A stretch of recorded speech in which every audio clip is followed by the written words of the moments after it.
We use the M18 Fuel dual battery 9-gallon wet dry vacuum for all of our construction debris, which would include everything from drywall dust to broken, chipped up tile. It had great suction, performance is great runtime out of the dual batteries. Everything's comparable to the 4.25 horsepower units we've used in the past. I didn't think that a cordless vac would have as much power as this one does.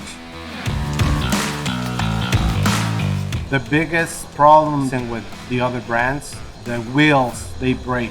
With this one, the casters are smoothly, even so when we got a lot of debris inside of them. There's less chance of it tipping over, going over the debris in the cords and the normal things that are on our construction sites. The Milwaukee hoses are really well made. They're not collapsing like other hoses we've used in the past. When you step on them, they're not falling apart. They don't kink, they don't break. You don't lose suction. They seem like a really well-made product.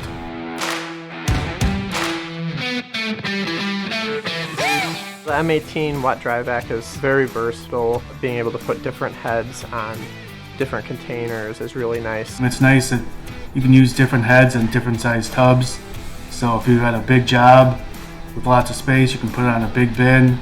And then if you have a small job where you just need to get it into tight spaces, you can put the powerful motor on a smaller tank. We can take them off the wheels and take them in tighter spaces and do our job well. I should say that it lives up to Milwaukee standard. Convenience, the power is going to be far exceeding anything else they can find on the marketplace. The cordless feature is great, the power is great, suction, durability, everything. It's just a great overall vacuum.